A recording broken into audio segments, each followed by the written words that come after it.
in your journey, when we first attempted to talk about Startups for Breakfast as a platform, what we do, why we want to do, sincerely appreciate your time. It is something like giving back to the society. Absolutely. A lot of guys out there. So I asked this question to my earlier panelists also.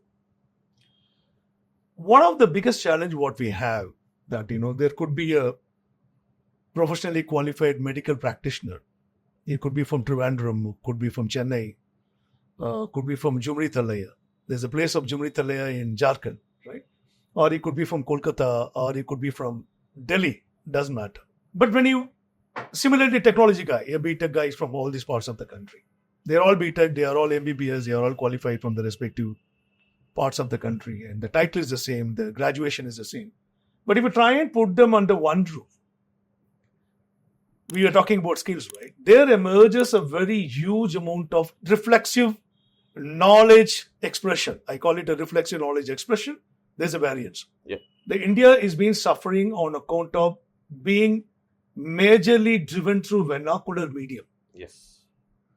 A statistic says that close to 71% of this country's population cannot communicate with each other just because their access to English is pathetic, right?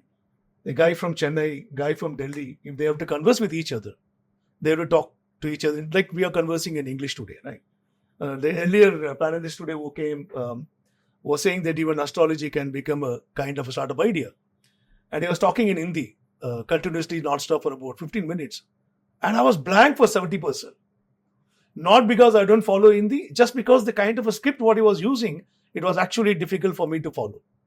To cut short the long background, the point which I'm trying to say is that there's a good amount of development initiative, be it in healthcare or in startup ecosystem, the government of India is doing.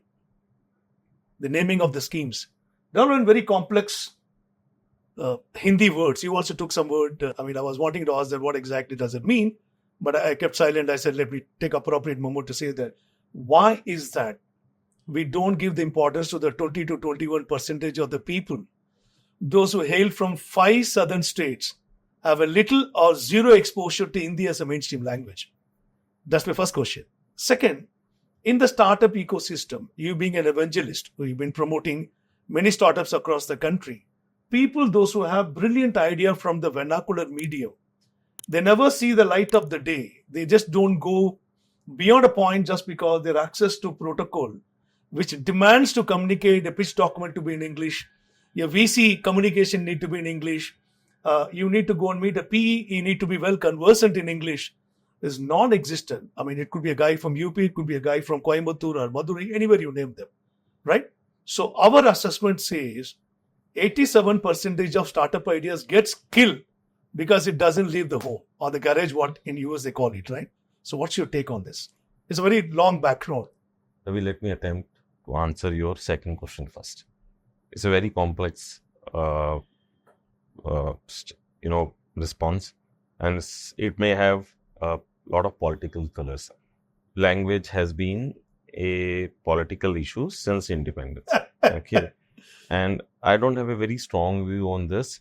As a matter of fact, after staying in multiple countries, I've stayed in some countries where when I heard someone speaking in English, I used to be very happy. Yeah, this guy speaks English.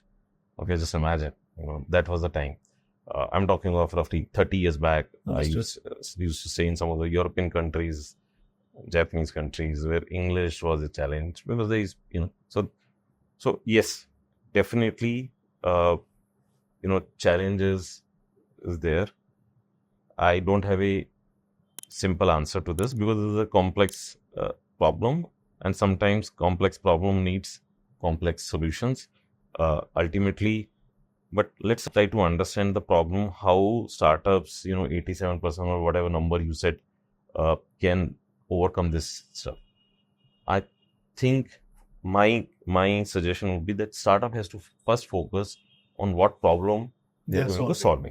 Okay. So according to me, at a very high level, there are 3-4 problems when you talk about industry agnostic problems.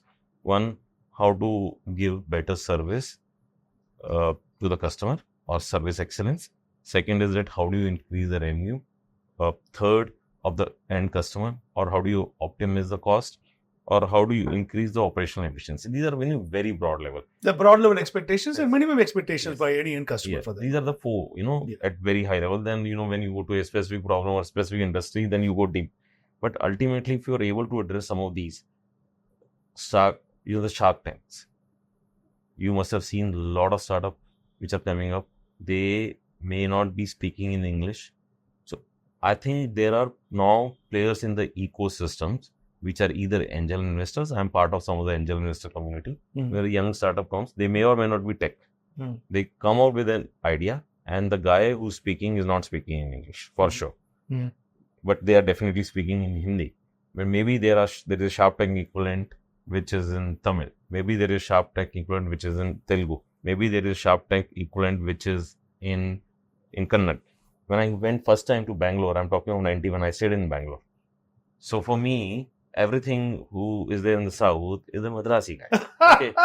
Similarly, whenever, when my landlord, because I'm in Punjabi, but non-Sikh Punjabi. So when almost after 1.5 years, when I was moving out of that place, and so they invited me for dinner.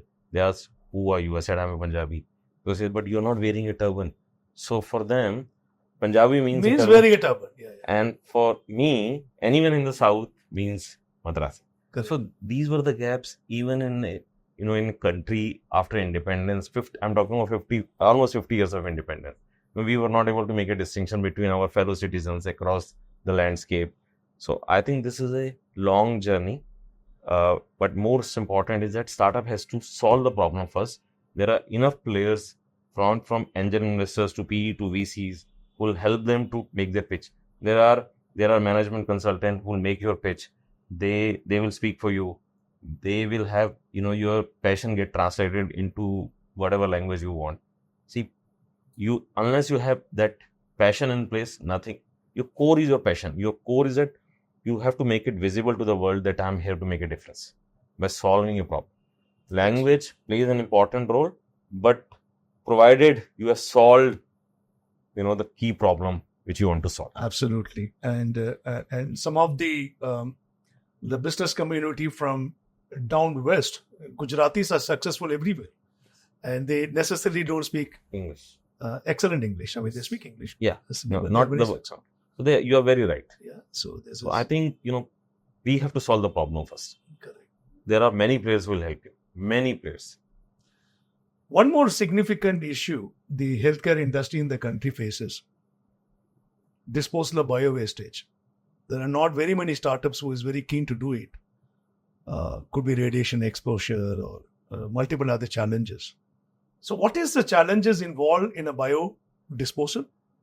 If a startup need to address biodisposal as a startup idea, what do you think a startup need to be ready with? So there are both good and bad things in this.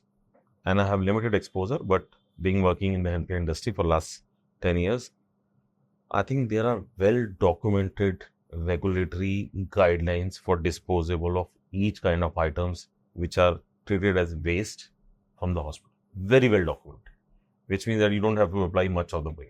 Now, what's not great is that all of these waste is disposable, waste is getting managed for last so many years, almost on a daily basis. So when you're trying to solve the problem, what you're bringing to the table. Are you bringing efficiency? Are you reducing the cost? Are you giving it in a very meaningful, environmental, sustainable method to dispose this? So how do you make a distinction? What value you bring? It's a simple hypothesis which is more of an oxymoron, if I may say. How do you do more with less? How proactive would you be? It's a more proactive, more productive, more value. Now you have to define what is this more? What value you are bringing to the table for a hospital or for your mechanism. So this is what the startup has to start thinking. Good thing is that they have a very well-defined boundaries. You can't say that, let me manage radioactive disposal. No, we'll not give it to you. Okay, because that needs huge commitment. But whether it's a biomedical waste disposal, yes. If you prove it, I think there is a story. But there are not very many startups actively in that area. What is stopping them from? I think there are definitive regulatory challenges, and plus, in my view, it is not something which is very attractive, sexy. Lucrative. Okay. So you don't get many investors in that area? I have not seen it. I've seen only simple players who have been doing it. They have moved gradually up in the value chain by learning the tricks of the game, by following the regulations which are coming from time to time, and knowing the environmental aspects of the disposal, which is very important. And they have moved it, but I have not seen any radical idea or a disruptive idea or transformational idea in this space as of now. So you mean to say the entry barrier here is regulatory? Not regulatory. Regulatory definitions are very strong. It is very important. One need to adhere to that very strongly. And then say that within that boundaries, how do I do more? How do I do more value?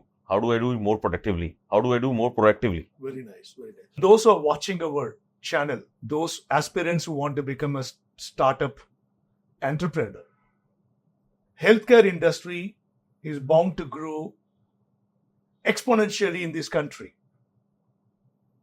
Rajiv Sikka, the Chief Information Officer for Medanta Group of Hospitals, is here with us, exchanging his ideas, giving some tips, telling us how the startup ecosystem can benefit from the growing healthcare industry in the country. Thank you so much, Rajiv. Thank you for joining. Super interacting with you. And thank you so much, viewers, watching us in Startups for Breakfast. Signing off, Ravi Venkatraman. Thank you so much, Rajiv. Super. Thank you. Thank you.